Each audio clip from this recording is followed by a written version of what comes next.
Você pode não se considerar ganancioso, mas será que você já se curvou a deuses falsos, tipo Mamon, o deus do dinheiro? Hoje vamos expor os deuses falsos e, consequentemente, o falso evangelho da prosperidade, a idolatria no governo e nas igrejas, e apontar para o único caminho de verdadeira liberdade, o evangelho da cruz.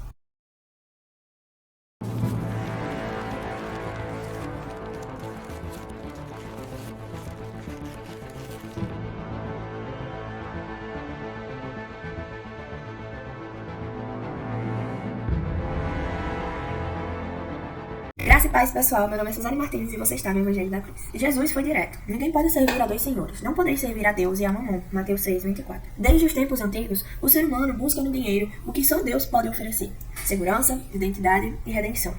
Por isso, riquezas sempre estiveram associadas às divindades, símbolos de uma confiança desviada. Havia um amplo cardápio de deuses para satisfazer os desejos humanos e satisfazer os seus anseios. Deuses do sexo, da beleza, do poder, da colheita, da guerra, e é claro que existia uma variedade de deuses da riqueza. Vejamos algumas dessas figuras. Pluto, Grécia, deus da abundância, cego e injusto ao distribuir riquezas. Hades ou Plutão, senhor dos mortos associado à riqueza subterrânea. Hermes, Mercúrio, protetor do comércio e dos ladrões. Lakshmi, Índia, deusa da prosperidade, ainda cultuada hoje. Kai-Shen, China, deus da riqueza e boa sorte. Kubera, Índia, guardião do tesouro divino. E Mamon, uma figura bíblica, personificação da riqueza como senhor rival. Essas figuras revelam uma constante: o dinheiro tende a ser endeusado, seja por altares de ouro ou por corações gananciosos. Acontece que os tempos mudaram. Esses deuses ainda são conhecidos por causa da história e da mitologia que estão inseridos na história. Parte deles, como os que eu citei aqui, como Lakshmi e outro deus que eu citei, outro deus da crença indiana, ainda são divindades consideradas e cultuadas. Mas para a nossa geração ocidental, tudo isso é balela. Esses deuses não são mais cultuados, não têm poder algum. E até mesmo para aqueles que se julgam cristãos, que afirmam ser cristãos, que todos esses deuses falsos afundaram sobre as ondas da história antiga. Será mesmo? Nietzsche certa vez disse: o que leva um homem a usar bens adulterados, outro a atear fogo na própria casa depois de tê-la segurado acima de seu valor real, enquanto 3/4 da nossa classe alta faz vistas grossas à fraude legalizada. O que provoca tudo isso? Não é o desejo real, pois sua existência não é de modo algum precária, mas são incentivados dia e noite por uma impaciência terrível ao ver a própria riqueza se acumular muito devagar, e por um anseio e um amor igualmente terríveis por essas pilhas de dinheiro. O que antes era feito pelo amor a Deus, hoje é feito por amor ao dinheiro, isto é, por amor ao que no presente permite-nos o mais elevado sentimento de poder e uma boa consciência. Para Nietzsche, o dinheiro talvez se tornaria o principal deus falso na modernidade. Para a maioria, é difícil confessar isso como verdadeiro, pois quem de nós jamais se consideraria ganancioso ou enxergaria em nós mesmos a avareza? Em Deuses Falsos, Tim Keller nos diz: a ganância se esconde da própria vítima. O modus operandi do Deus Dinheiro inclui a cegueira em nosso próprio coração, porque alguém dominado pela ganância não consegue enxergá-lo. O Deus falso do dinheiro usa dinâmicas sociológicas e psicológicas muito efetivas. Jesus advertiu bem mais contra a ganância do que contra outros pecados. Porém, nós, muito pouco, nos consideramos gananciosos. Ainda em Deuses Falsos, Tim Keller vai citar a figura de Zaqueu, que era um cobrador de impostos. Keller vai dizer que os cobradores de impostos dessa época eram mal vistos pela sociedade.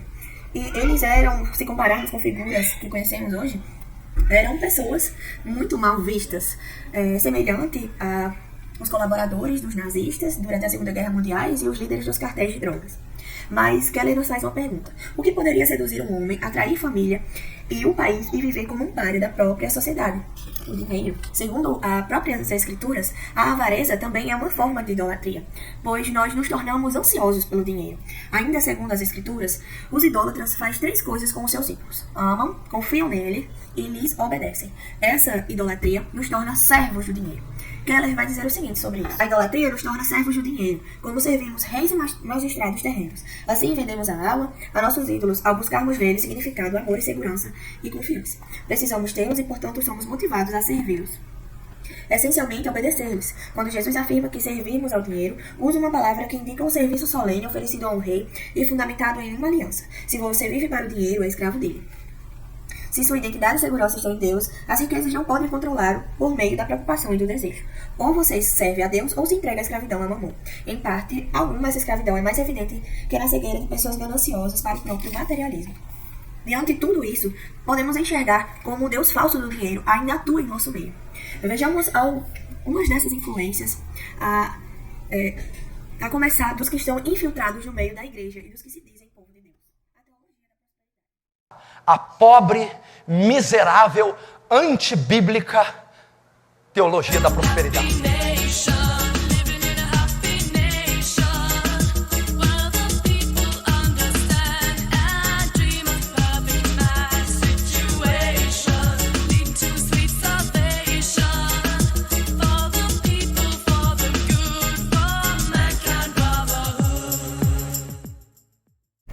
A teologia da prosperidade é a expressão moderna desse mesmo culto antigo.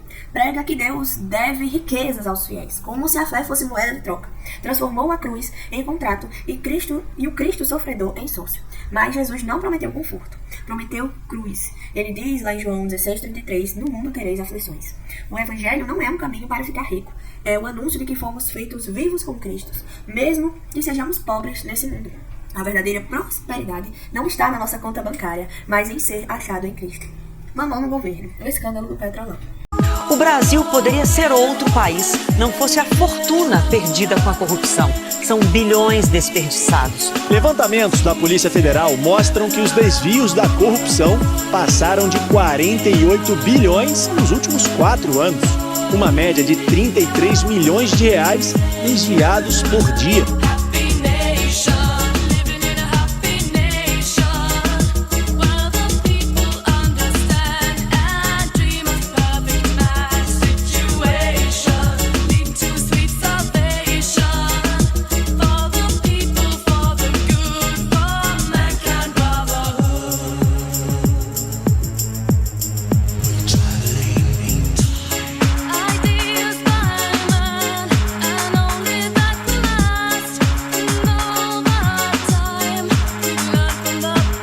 Não, todos sabiam, todos do partido, desde o presidente do partido, tesoureiro, secretário, deputados, senadores, todos sabiam que isso ocorria.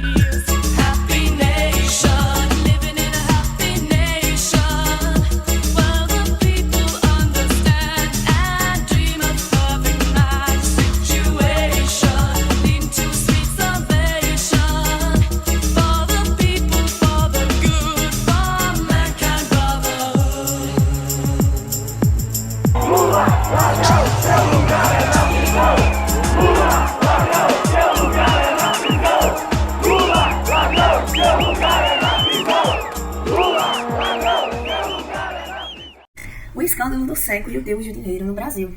O maior escândalo de corrupção na história do Brasil e um dos maiores do mundo foi o Petrolão. O valor desviado estima-se em mais de 40 bilhões. A origem, esquema de corrupção envolvendo a Petrobras, grandes empreiteiras e políticos. Qual a consequência? Prisões, quebras de empresas, manipulação do sistema estatal. E qual a motivação? A motivação é Mamon, o Deus do dinheiro. A mesma cobiça que escravizou os antigos seduziu as instituições modernas. O dinheiro roubado financiou campanhas, comprou apoio, destruiu reputações, contaminou o Estado.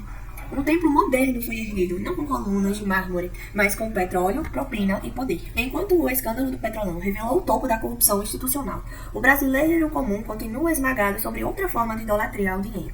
Os altos impostos cobrados pelo governo. O Estado brasileiro é, na prática, um dos mais vorazes do mundo. A carga tributária ultrapassa 35% do PIB, mas com retorno baixíssimo em saúde, educação e segurança. Impostos pesam proporcionalmente mais sobre os pobres, que pagam caro em produtos básicos como arroz, leite e gás de cozinha. O Estado se comporta como um falso Deus controlador, que promete justiça social, mas sacrifica o povo no altar de uma máquina ineficiente e insaciável. É como se o povo brasileiro carregasse 2 fardos, um sobre os ombros, imposto por César, e outro sobre a alma, imposto por falsos pastores. Um segundo altar que vamos observar são os pastores que cobram o que Deus não mandou. Se de um lado nós temos um governo cobrando impostos opressores, do outro nós também temos líderes religiosos abusivos, que transformam o altar em um balcão de negócios. Cobram dízimos como moeda de troca para bênçãos, ignorando que Deus ama quem dá com alegria e não por obrigação, como vemos em 2 Coríntios 9:7. Que exigem ofertas vultosas com promessas mentirosas. Dê 1.000 e receba 10.000, sacrifique hoje e Deus vai te dar amanhã. Vocês conhecem as famosas fogueiras santas, não é? Os vendilhões modernos transformam a igreja em mercado, os crentes em clientes e o púlpito em palco de manipulação. Eles repetem os pecados do filho de Eli, como vemos em 1 Samuel 2, dos versos 12 ao 17, que exigiam o melhor da oferta e desprezavam o culto verdadeiro. Eles tratavam o povo como fonte de renda e não como ovelhas do rebanho. Jesus, ao entrar no templo, ele expulsa os cambistas com chicote, dizendo: a minha casa será chamada casa de oração, mas vós a tendes convertido em covil de ladrões. Mateus 21, 23. O apóstolo Paulo nos escreve dizendo: o amor ao dinheiro é a raiz de todos os males. 1 Timóteo 6, 10. Não é o dinheiro, mas é o amor a ele. Esse amor gera heresias, destrói igrejas, corrompe governos, destrói famílias e impede homens e mulheres de entrar no reino de Deus.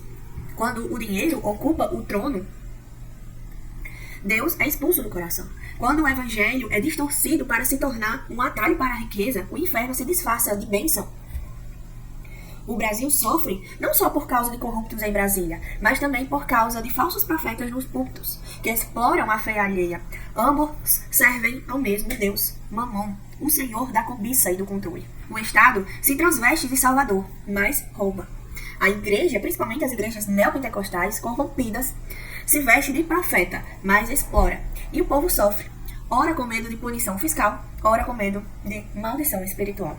É hora de lembrar, Jesus já pagou tudo na cruz. Não há imposto espiritual, nem indulgência evangélica. A salvação é unicamente pela graça, não pela oferta. A bênção de Deus não está à venda. E qual o antídoto para tudo isso? O evangelho da cruz. Jesus não morreu para te dar uma mansão. Ele morreu para te livrar da escravidão do pecado, inclusive do pecado da ganância. Ele é o tesouro escondido no campo, Mateus 13:44, pelo qual tudo é deixado para trás. Ele é o único Senhor, bem contrário a Mamon. Ele se sacrificou por você na cruz. Sobre isso, Tim Keller vai nos dizer: Jesus, o Deus homem, era dono de uma fortuna infinita, mas caso se apegasse a ela, morreríamos em nossa pobreza espiritual. Essa era a opção. Se permanecesse rico, morreríamos pobres. Se morresse pobre, nós nos tornaríamos ricos. Nossos pecados seriam perdoados e seríamos admitidos à família de Deus. Jesus abriu mão de toda a sua riqueza no céu, a fim de fazer de você o seu tesouro, pois vocês são um povo valioso como um tesouro. Quando você o vir morrendo para tornar o tesouro dele, então você se apropriará de Jesus. O dinheiro deixará de ser a moeda que lhe dá significado e segurança, e você desejará abençoar outras pessoas com o que tem. À medida que você compreendeu o evangelho, o dinheiro não terá domínio sobre sua vida. Pense na graça preciosa de Jesus, até que ela o transforme em uma pessoa generosa. A solução para a mesquinhez é a reorientação para a generosidade de Cristo no evangelho, observando como ele derramou sua riqueza por você. Kelly ainda vai continuar dizendo que o ídolo do dinheiro não pode ser removido apenas substituído por outra coisa. Ele deve ser suplantado por aquele que, embora rico, fez-se pobre, a fim de que pudéssemos sermos verdadeiramente ricos. A idolatria ao dinheiro não é apenas um problema moral, é uma rebelião espiritual. É por isso que Jesus não negociou com Mamon. Ele o chamou de o Senhor rival. Se você deseja servir ao verdadeiro Deus, não pode continuar amando o dinheiro, o seu salvador. Abandone os altares da ganância, rejeite os falsos e o falso evangelho e abrace a cruz, o único caminho de verdadeira riqueza. O verdadeiro evangelho liberta do peso do legalismo religioso e da opressão do Estado corrupto. Ele nos convida a viver com generosidade, não por medo, mas por amor, e confiar em Deus, não em líderes gananciosos, a depender da providência divina e não da promessa de políticos. E conhecereis a verdade, e a verdade vos libertará. João 8:32. E bem-aventurados os pobres de espírito, porque deles é o reino dos céus. Mateus 5:3. Se essa mensagem tocou o seu coração, curta, compartilhe e se inscreva no nosso canal. Vamos juntos combater a idolatria com a verdade do evangelho. Só a escritura. Que Deus te abençoe. Muito obrigado por assistir esse vídeo até aqui e até o próximo vídeo.